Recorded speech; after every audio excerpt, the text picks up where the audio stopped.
यतिखेर हेर्दै हुनुहुन्छ त्रिशुली खबर टिभी। 24 घण्टा ताजा खबरको लागि हाम्रो च्यानललाई सब्स्क्राइब गर्नुहोला, नजिक रहेको बेल आइकन दबाई हामीसँग जोडिनुहोला। फेरि 81 आयो भीषण बाढी, 14 घर हेर्दा हेर्दै बगायो। बाढी पहिरो प्रभावित परिवारलाई सरकारले 50,000 राहत दिने। मेलम्ची आयोजनाका 76 कामदारको सकुशल उद्धार, कम्तीमा 6 जना अझै बेपत्ता। नारायणी नदीको कटान सुरु, 247 घर जोखिममा। त्यस्तै पछिल्लो 24 घण्टामा 2828 जनामा कोरोना संक्रमण पुष्टि, थप 52 जनाको मृत्यु। नेकपा एमाले सरकारलाई भन्यो विपत्तिमा परेकालाई अस्थायी बसोबासको प्रबन्ध गर। प्रधानमन्त्री ओलीलाई अस्पतालको शैय्याबाट झलनाथ खनालले भने कमरेड म फर्केर आउँछु कि आउँदिन, पार्टी बचाउनुहोस्। बाढी पहिरो पीडितको उद्धारको लागि प्रभावकारी बनाउन सरकारलाई प्रचण्डको अपिल। बाढी पहिरो उद्धार र राहतमा जुट्न पार्टी पंक्तिलाई सभापति शेरबहादुर देउवाको निर्देशन। उता गोर्खामा पनि बाढी पहिरो, 17 घर विस्थापित, मुख्य सडक खण्ड अवरुद्ध। कार्यकर्तालाई तत्काल बाढी पहिरोमा फँसेकालाई उद्धारमा जुट्न माधव नेपालको निर्देशन। बाढी पहिरोका कारण छतमा फँसेका 2 जनाको सेनाको हेलिकप्टर मार्फत सकुशल उद्धार।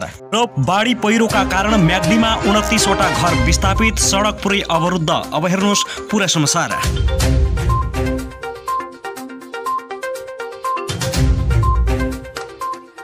दर्शकबिन नमस्कार, तपाईहरुलाई स्वागत छ हाम्रो च्यानल त्रिशुली खबर टिभीमा। यदि हाम्रो च्यानललाई अहिलेसम्म सब्स्क्राइब गर्नुभएको छैन भने सब्स्क्राइब गरी नजिक रहेको बेल आइकन दबाई हामीसँग जोडिनुहोला। दर्शकबिन फेरि पनि हामी तपाईहरुमाझ निकै महत्त्वपूर्ण खबरका साथ उपस्थित भइसकेका छौं। यो भिडियोलाई अन्तिमसम्म हेरी हामीले साथ दिनुहोला। दर्शकबिन हाम्रो मेहनतको लागि एउटा सानो लाइक गर्न पनि नभुल्नुहोला।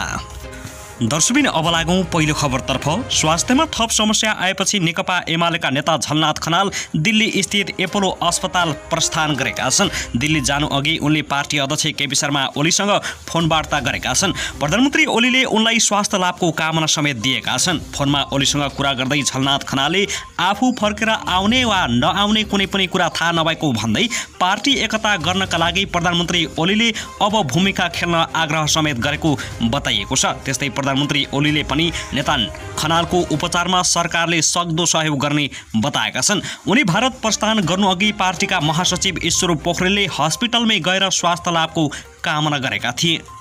दर्शकबिन अब लागौं अर्को खबरतर्फ।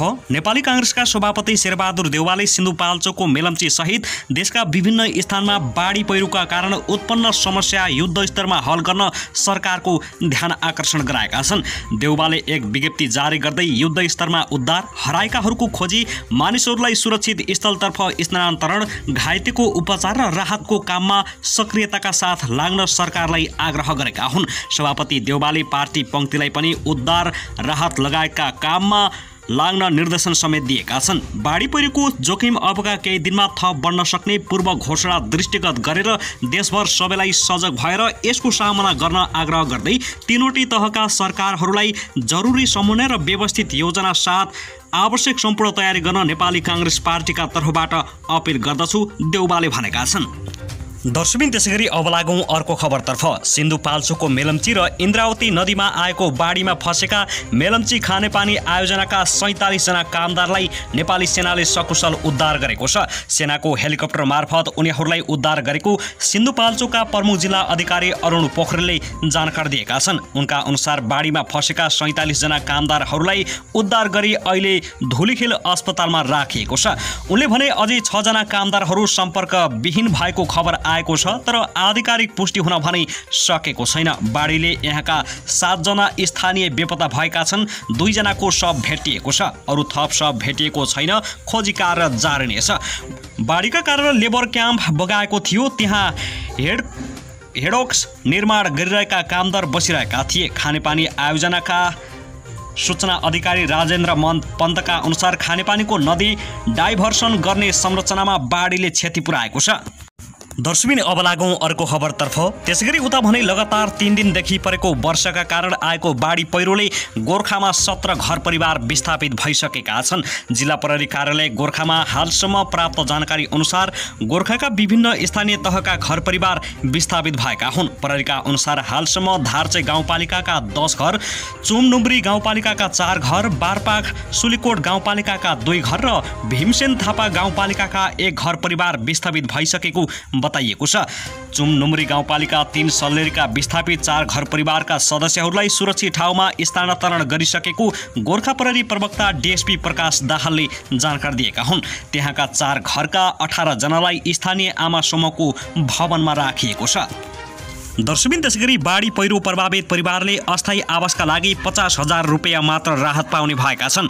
गृहमन्त्रीको नेतृत्वमा भएको विपद व्यवस्थापन कार्यकारी समितिको बुधबार बसेको बैठकले बाढी पहिरोबाट प्रभावितहरूलाई तत्काल उद्धार, राहत वितरण र पुनर्स्थापना गर्ने निर्णय गरेको हो। राष्ट्रिय विपद जोखिम न्यूनीकरण तथा व्यवस्थापन प्राधिकरणका कार्यकारी प्रमुख अनिल पोखरेलले 2 किस्ता 25-25 हजार गरी स्थानीय तह मार्फत रकम प्रभावित परिवारलाई उपलब्ध गराउने तयारी गरेको बताएका छन्। उनका अनुसार राहत वितरणका लागि विभिन्न मापदण्ड निर्धारण गरिएको छ। सिन्धुपाल्चोक, मनाङ लगायत जिल्लाका प्रभावित परिवारले राहत पाउने भएका हुन्। विपदा भएकाले खोजी तथा उद्धार कार्यलाई जारी राख्दै स्थानीय सरकारद्वारा राहत उपलब्ध गराउने निर्णय बैठकमा भएको छ। त्यस्तै प्रारम्भिक द्रुत लेखाजोखा कार्यविधि 2078, मनसुन पूर्व तयारी तथा प्रतिकार्य योजना 2078 र विपद व्यवस्थापन स्वयंसेवक ब्युरो गठन तथा परिचालन कार्यविधि 2078 लाई बैठकले स्वीकृति गरेको छ।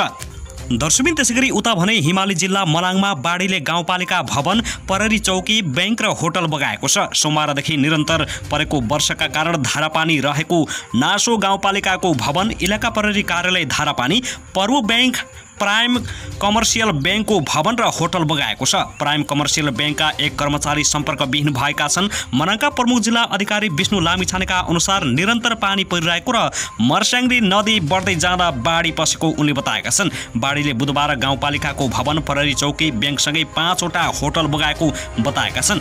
भवन पछाडिको सबै भाग बगाएको उनले बताएका छन्। उनका अनुसार मर्स्याङ्दीमा आएको बाढीले गर्दा धारापानी बजार नै जोखिममा परेको छ। बाढीले बुधबार ताचै जाने बेली ब्रिज, थोचे तिल्चे क्षेत्र जाने झोलङ्गे पुल बगाएको प्रशासनले जनाएको छ।